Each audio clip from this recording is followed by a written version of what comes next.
Oi, pessoal, tudo bom? Bom, tô aproveitando que os meninos estão dormindo pra fazer vários vídeos, né? Pra não ficar muito longo. Não gosto de vídeo muito longo, porque eu não tenho muita paciência de assistir, então eu penso em vocês também, né? Eu queria falar referente a... Aqui eu moro no Japão, né? Como muita gente sabe, né? Tem alguns seguidores do Brasil também. Mas eu quero falar referente aqui. Eu acho que no Brasil também isso acontece por alguns relatos que eu vejo, né? Muitas vezes uma criança que ela tem o diagnóstico de grau 1 de suporte, que é aquela criança que precisa de pouco suporte, consegue se comunicar, né, para pedir o que quer e tal, elas são muito negligenciadas, né? O Eduardo ele foi diagnosticado já sendo o grau mais leve, né? Aqui na época era C, onde eu morava, né? Aqui onde eu moro é B, B2. E é como se fosse o grau 1 de suporte, né? Então, quando eu cheguei lá no Hatatsu Center de Toyota, né, no caso, para pedir um acompanhamento de uma psicóloga, psicopedagoga, neuropediatra, qualquer coisa do tipo, que fizesse um acompanhamento do desenvolvimento dele, porque o autista, ele não é um grau estacionado, né? Ele pode tanto regredir quanto evoluir. Então, eu pensava muito nisso, no fato de eu não querer que o Eduardo regredisse, né?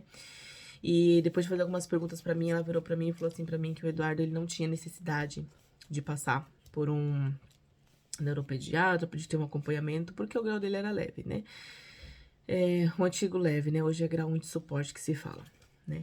Então, eu acho isso um absurdo.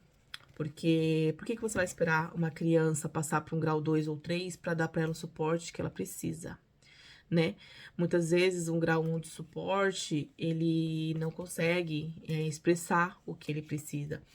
Então, se torna um pouco difícil pra gente, como mãe, escutar, né, de um profissional virar e falar assim, seu filho não precisa desse suporte, a gente tendo certeza que precisa, né, até para ajudar a gente como mãe, né, como parente de uma criança dentro do TEA, a desenvolver, precisa desse acompanhamento, sabe? Hoje ele foi diagnosticado com autismo aos 2 anos e meio, e hoje, com 7 anos, ele foi diagnosticado com o TDAH, né? Quando eu mudei pra cá, pra Xiga, ele sempre passou em um ortopedista lá em Moriyama. Depois que eu comecei a passar o Arthur, foi que me deu o estalo de passar o Eduardo também para ter esse acompanhamento que eu sempre quis que ele tivesse, porém ele nunca teve direito a isso, né? Então, eu penso que poderia ter sido diagnosticado o transtorno do déficit de atenção muito mais cedo.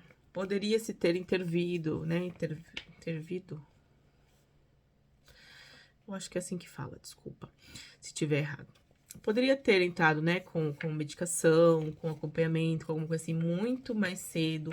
Ele poderia não estar tão atrasado por conta do déficit de atenção, né? Se os órgãos que fossem para ajudar a gente aqui realmente ajudasse, realmente desse o apoio que a gente precisa, que a gente não precisasse brigar tanto para ter uma coisa que realmente é direito deles, né? Então, esse descaso que os órgãos públicos muitas vezes têm, talvez pela demanda de ser muito alta, né? Alguma coisa assim, eles não procurarem ou encontrarem uma solução para isso, acaba que atrapalha o desenvolvimento de muitas crianças, né? Então, é uma grande dica que eu dou desde sempre, desde o primeiro diagnóstico dos meus filhos, eu sempre falo, procurem ajuda por conta. Não fiquem esperando dos órgãos públicos, porque senão vocês acabam deixando que o desenvolvimento do filho de vocês seja prejudicado muito, muito mesmo. Porque uma criança que é diagnosticada com 2 anos, 2 anos e meio, no caso do Arthur, 1 ano e meio, consegue aproveitar a janela de desenvolvimento muito mais do que uma criança que é diagnosticada com 4, 5 anos, como o Hatatsu Center, muitos locais públicos aconselham a gente a esperar. Né? Então, vão atrás por conta, procuram neuropediatra, psicóloga, psiquiatra, qualquer clínica que vocês saibam que dá esse diagnóstico, que tem esse acompanhamento, procurem por conta. Porque o tempo que a gente perde de 6 meses de um diagnóstico, de uma terapia, para nós é 6 meses, mas para a criança é muito mais do que isso. Né? Porque a gente sabe que a criança ela aprende muito mais em menos tempo, né? E o contrário também, que se ela deixa de aprender em 6 meses, é como se ela perdesse muito mais tempo de desenvolvimento do que o que é para nós, né? essa dica desse vídeo que eu quero deixar pra vocês. Quero desejar pra todo mundo, assim, que tá nessa batalha, boa sorte, que precisarem de algum auxílio meu, que eu possa dar alguma dica, alguma coisa pra vocês, podem mandar mensagem aqui, né, deixa no comentário, manda mensagem no direct mesmo, que eu respondo assim que eu puder, e o que eu puder ajudar, eu sempre vou fazer, tá ok? Obrigada por ter assistido até agora, compartilha com quem possa interessar e até o próximo vídeo.